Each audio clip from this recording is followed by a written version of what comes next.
Hi, I'm Michelle Fuleky. I am a physical therapist and I am our student liaison at Highbar. So I coordinate our student program and all of our student placements, work closely with universities to help the next generation of physical therapists succeed in their upcoming careers. I'm Dave Pavao. I'm a physical therapist and the Chief Clinical Officer at Highbar Physical Therapy. For me, work-life balance has looked different throughout my career. So as a treating therapist, having flexibility to get workouts in the morning or evening or even study for my OCS. And then as a new mom, I was able to take my daughter to story time or gymnastics and see patients later in the day. And now as our student liaison, I have flexibility throughout my day. So if I need to be there for family, do events on the weekends, I kind of just can have that flexibility to achieve what I need from a work perspective and a life perspective at the same time. Work-life balance has absolutely meant different things to me throughout my career and means different things to, let me start that over. Work-life balance absolutely means different things to different people, and it's even meant different things to me throughout my career. When I first started, work-life balance wasn't something I had to even consider. I loved my work, I dove right into my work, I still had plenty of time. I hadn't started a family yet. I had my nights, I had my weekends. I jumped into a residency, I jumped into mentorship. I could take everything on. And over time, I was able to accomplish a lot in that way. And yet, when the family grew, my priorities changed a bit. I still was really passionate about work, but I needed to make sure I was carving out a little extra time for the kids and the soccer practice and the family on weekends. So it's been really important to me to have flexibility in a job that has allowed that, where I can be really passionate about what I do and I can still come back to work refreshed because I'm with family, I'm spending time with my family and friends and being able to balance both. I would say as a therapist treating, I've always felt supported through clinic directors and even regional directors. And then throughout my career, when I became a clinic director, being supported by the regional director of changing my schedule to have a little more mom hours, so getting off a little earlier so I could pick up my daughter from school daycare and even put her to bed at night was really important to me. So having support from my colleagues around me and having support from the treating therapist and all of us just meshing our schedules well together to best support our patients, but also best support what we needed outside of work at the same time. I think work-life balance isn't an accident, right? And it's something that needs to be intentionally thought about and considered, right? You have to think about it personally and how you're managing it, but you also want the support around you, whether it's your organization, the people you're working with to support you as well. So personally, I've been really fortunate to have that from the time I started, whether it was my peers covering for me at certain times, a clinic manager, a clinic director who respected what my goals were, whether it was doing a residency program, working more at times, working less at times. Having that in place was really important, and I think fundamentally that's something that I've tried to carry with me as I've gone into leadership roles and the way I support people, understanding what makes them tick, right? What are your goals? Where do you want to be? And where do you feel like you are now, and how is that balancing? Because again, it's not going to stay true over time. It's going to vary. And we've wanted to really instill that in our organization to make sure it's not an accident. And whether somebody's a student or a year into their career or 20 years into their career with us, those conversations are constantly happening, and we're providing them the flexibility to manage their life, their career, their work-life balance in a way that works for them. Yeah, so I think when you think about what you're passionate about, it's the same as work-life balance. It kind of ebbs and flows throughout your career and different things spark at different times. So I think constantly reflecting on where your passion lies, whether that is a change to pelvic health or pediatrics or sports, and that can vary throughout your career, or you want to do a residency. But taking the time to really think about what your passion is, and then how do you take that and carry that into your career at Highbar? Because when you're passionate about it, you're not just showing up for work. You're really diving into your career, and it's felt by the organization, your patients, and everyone surrounding you.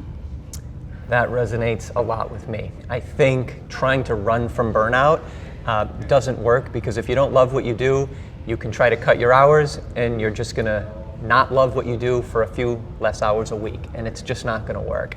When you're passionate about what you do, you still need to manage that time, but when you're passionate about what you do, it inspires you, it doesn't feel like work. And a few tips to get there is make sure you're looking at what sparks you during the day. Like, what are those things when you feel like you're in that state of flow and it doesn't even feel like you're at work, right? Certain types of patients that inspire you, working with certain types of people and in certain settings. And when that inspires you, you don't feel like you're working. That passion keeps you going over time. And I think what people don't realize, it's not going to be 100% of your day, right? We all have some things we don't love. Documentation in our field, for example. But if a fair amount of the time that you're working, you're able to do things that have you in that state of flow that you're really enjoying, that is absolutely enough to keep that passion going. And then you won't feel like you're simply running from burnout. You'll feel like your career's offering you a lot and stuff like that.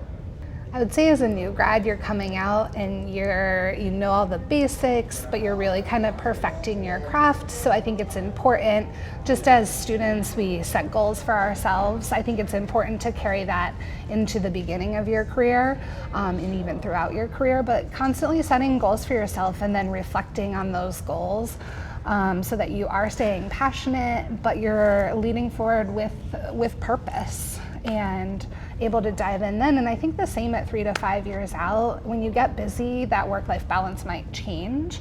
You might have different passions, so that reflection on those passions and then constantly reevaluating your goals of where you're at in your career and knowing, a lot of us at some point in our career, we may face burnout. So what do we do with that? And reflecting on that and figuring out where that passion really does lie and diving into that part to kind of reignite that passion for your field versus just staying stuck in the burnout phase. Really like that. Good answer. I think early in your career, my advice to a new grad is just what we said, lean into that passion, right? It will spark you.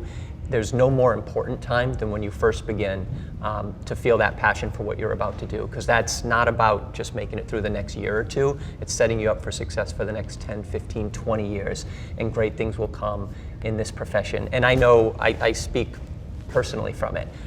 When I dove into things that made me really passionate, becoming an expert clinician, doing an orthopedic residency, growing as a leader, those things absolutely paid off for me, right? I thought less about my work-life balance and more about what I loved, and it absolutely paid off for me. And as people get a little further into their career, whether you're 1 year or 5 years in, I think open communication with the people you work with is huge. Know that your life's going to change. It's not always going to be a constant. It's going to ebb and flow. You may have periods where you feel a little more burnt out, right? And it could be partially what's going on at work. It could be busy things that are going on outside of work. So you should feel like you're part of an organization where you can have an open dialogue with your direct manager, your clinic director, your peers, and know that they're going to listen and that things can actually change, right? That sense of control is huge. A sense of control and flexibility is really big in making you feel like you have a good way forward. Say my wives. Your why. Oh. Like why I chose to be your wives. I know, I couldn't pick that up. You know about that? How many wives do you have?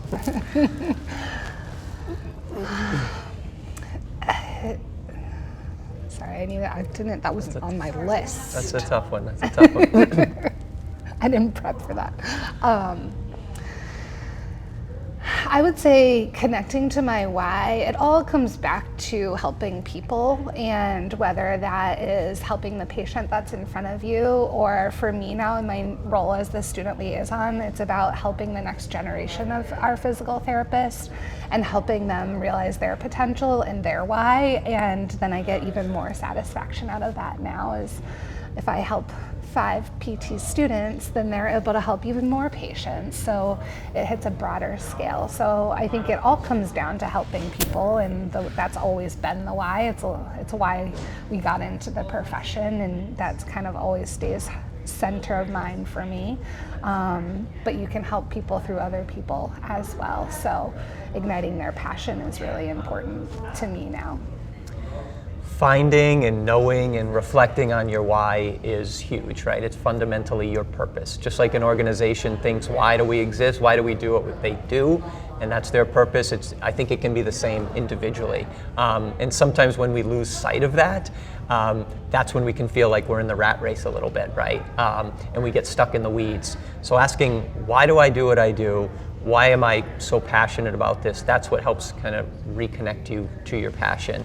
I've loved treating patients. I love making people better, but I love the challenge of it. I love the challenge of seeing different types of people, different patients, and over the course of my career, I've been able to impact more patients, whether it's in a clinic director role or a regional director role or a clinical officer role.